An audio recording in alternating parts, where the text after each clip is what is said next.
cordial saludo, mi nombre es Julio César Martínez Torres, estudiante de Ingeniería de Sistemas, mi cédula, y a continuación vamos a explicar los conceptos básicos relacionados con la unidad 3 del curso de Física Electrónica. Entonces, para empezar tenemos que los códigos binarios. ¿Qué son los códigos binarios? Son una representación numérica. Como sabemos, existen varias representaciones numéricas, el sistema decimal que ya conocemos, y tenemos entre uno de ellos lo que es el sistema binario, que es el lenguaje, digamos, como utilizado en lo que es el área electrónica, el que utiliza las máquinas. Es un sistema en base 2, quiere decir que solo está representado por el 1 y el 0. Entonces,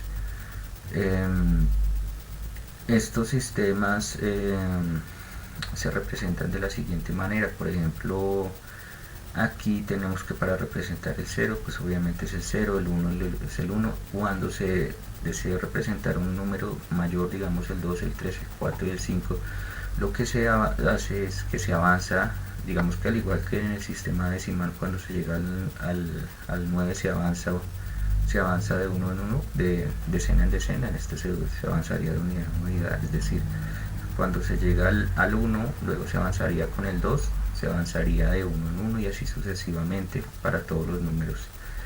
Este es un sistema muy sencillo para los ordenadores, para realizar tareas de cálculo, ya que solo está compuesto de dos entradas, en las cuales se pueden representar la entrada, digamos que la ausencia de corriente se puede representar como 0, y cuando hay corriente entre un sistema se puede representar como 1. Es así como podemos representar en un circuito eléctrico, añadiendo conductores, podemos representar números y hacer operaciones entre ellos, digamos, hacer operaciones aritméticas por medio de las compuertas lógicas. Bueno, así es como llegamos a qué son las compuertas lógicas. Las compuertas lógicas se utilizan para simular los conectores lógicos en la lógica booleana. Estos, digamos que, como por ejemplo los conectores lógicos, los cuales son las AND, OR, NOT, entre otros. Anteriormente, digamos que se utilizaban lo que son los llamados relé. Luego se utilizaron las válvulas de vacío para representar estas compuertas lógicas, hasta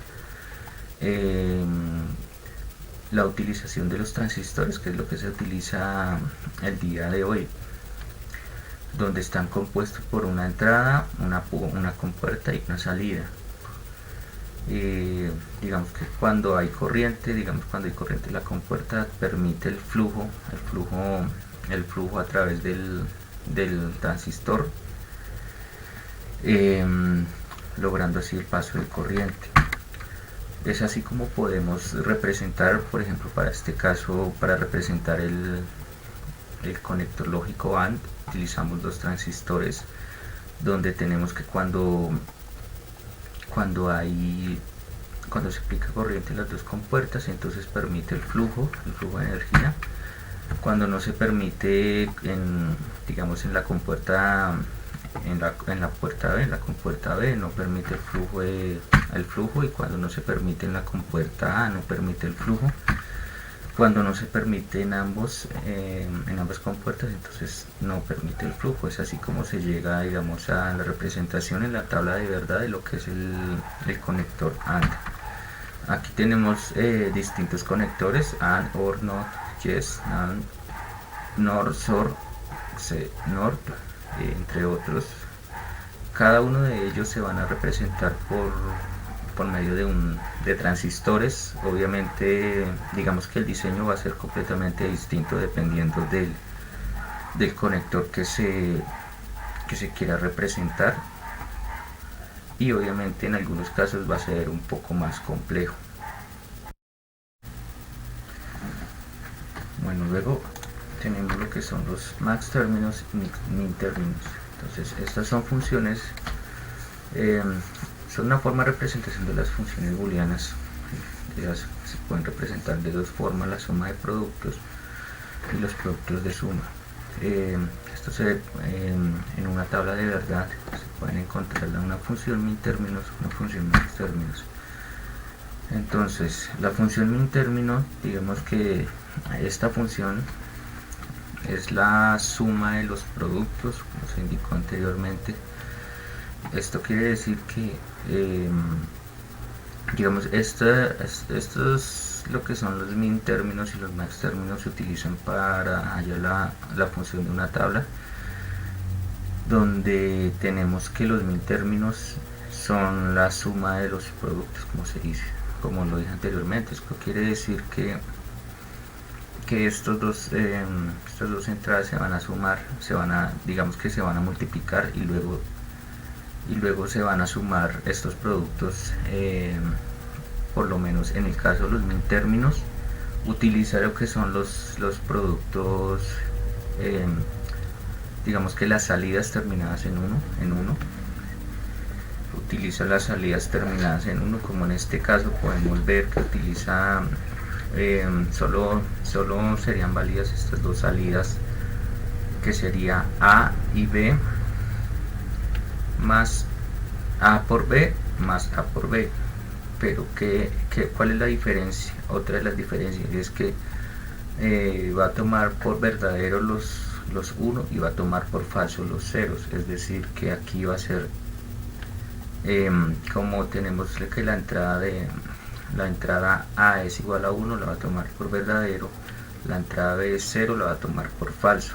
Luego se le va a sumar la otra entrada que también corresponde al valor de salida 1, que sería A verdadero y B verdadero. Luego de hacer las operaciones pertinentes para la simplificación de esta expresión, tendríamos el valor de la tabla de verdad. Luego tenemos los max términos, que estos lo que hacen es, estos son el producto de la suma de los valores de la tabla. Es decir, en este caso, a diferencia de los min términos, estos va a tomar los que son los valores de salida 0. Es decir, estos dos valores de aquí para este ejemplo, que será A más B por A más B. En este caso son los productos de la suma. A diferencia de los min términos, este va a tomar por verdadero los valores de 0 y va a tomar por falso los valores de 1. Es así como tenemos A más B, A positivo más B positivo, por A positivo por B negativo. Realizando las operaciones pertinentes, llegaremos para hallar la simplificación, llegaremos a que tanto este valor como el valor de los min términos es el mismo. O sea, son formas distintas de llegar al valor de la tabla. Luego tenemos lo que son las tablas de verdad, que son listas ordenadas de entradas y salidas correspondientes con los posibles valores hallados en ceros y en 1. Estas son, digamos que son salidas binarias. Las entradas, cada entrada corresponde a una columna, es decir, por cada entrada se va a agregar una columna, y las filas de una tabla de verdad van a corresponder, cada fila van a corresponder a la n, donde n es el número de entradas. Resaltar que el número de entradas, que son, digamos, la entrada A y la entrada B, la columna de la salida no se va a tener en cuenta, ya que es completamente distinta.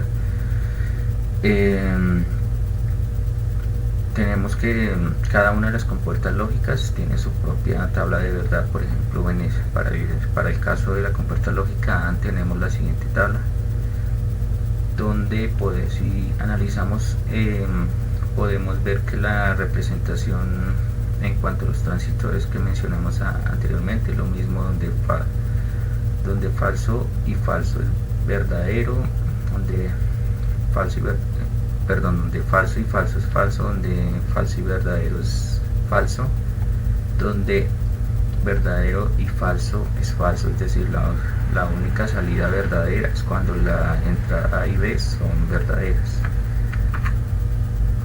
Un sistema hexadecimal, como lo dije anteriormente, en electrónica, y digamos que los tres principales sistemas son el sistema decimal, el sistema binario explicado anteriormente y el sistema hexadecimal. El sistema hexadecimal es muy, digamos que no es tan complejo, digamos que se utiliza básicamente, es la misma lógica del sistema decimal, donde se cuentan los números de 0 a 9 y cuando se llega al número 9 entonces se avanza en una decena y se comienza a contar nuevamente.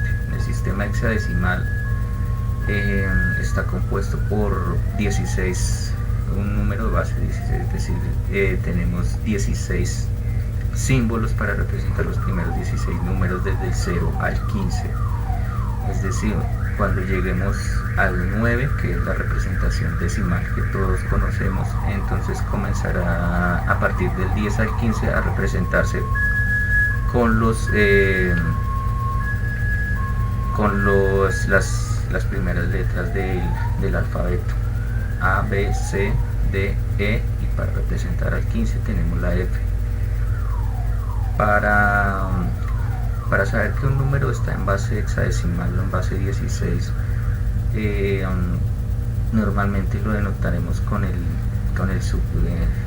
subíndice 16 para representar en base o raíz 16 hexadecimal.